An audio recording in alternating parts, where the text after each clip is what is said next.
MP barrister সুমনের একমাত্র ছোট বোন বাস্তবে বড় অভিনেত্রী, জানেন? দেখলে চমকে যাবেন। তাই বিস্তারিত জানতে ভিডিওটি না টেনে শেষ পর্যন্ত দেখতে থাকুন। সুপ্রিয় দর্শক, সৈয়দ সায়েদুল হক সুমন, যিনি ব্যারিস্টার সুমন নামে অধিক পরিচিত, একজন বাংলাদেশি আইনজীবী ও রাজনীতিবিদ। তিনি হবিগঞ্জ ৪ আসনের সাবেক স্বতন্ত্র সংসদ সদস্য ও বাংলাদেশ সুপ্রিম কোর্টের একজন আইনজীবী। তিনি যুবলীগের কেন্দ্রীয় আইন বিষয়ক সম্পাদক ছিলেন।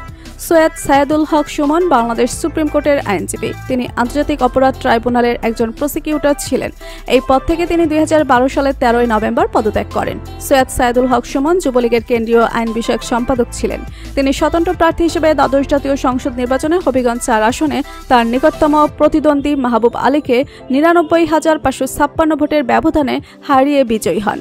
৫ আগস্ট ২০২৪ সালে অসহযোগ আন্দোলনের মুখে তৎকালীন প্রধানমন্ত্রী শেখ হাসিনা পদত্যাগ করে ভারত পালিয়ে গেলে পরদিন ৬ আগস্ট রাষ্ট্রপতি সংসদ ভেঙে দিলে তিনি সংসদ সদস্য পদ হারান। সৈয়দ সায়েদুল হক সুমন বাংলাদেশ সুপ্রিম কোর্টের আইনজীবী। তিনি আন্তর্জাতিক অপরাধ ট্রাইব্যুনালের একজন প্রসিকিউটর ছিলেন। এই পদ থেকে তিনি ২০১২ সালের ১৩ নভেম্বর পদত্যাগ করেন। সৈয়দ সায়েদুল হক সুমন ৩রা সেপ্টেম্বর ১৯৭৯ সালে হবিগঞ্জ জেলার চুনারুঘাট উপজেলার পীরবাজার নামক গ্রামে জন্মগ্রহণ করেন। তার বাবা সৈয়দ এরশাদ আলী ছিলেন একজন ব্যবসায়ী এবং তার মা আম্বিয়া বেগম চৌধুরী হলেন গৃহিণী। বাবা মায়ের ৬ সন্তানের মধ্যে তিনি সবার ছোট। তার স্ত্রী শাম্মী আক্তার একজন আইনজীবী, যিনি বর্তমানে যুক্তরাষ্ট্র প্রবাসী।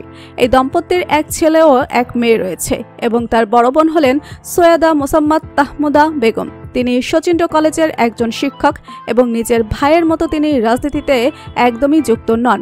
তো প্রিয় দর্শক, ব্যারিস্টার সুমনকে আপনাদের কাছে কেমন লাগে অবশ্যই কমেন্ট করে জানিয়ে দিন আপনাদের মতামত। আর ভিডিওটি ভালো লাগলে একটি লাইক দিন এবং বিনোদন জগতের সকল ধরনের আপডেট পেতে আমাদের চ্যানেলটি সাবস্ক্রাইব করুন। ধন্যবাদ।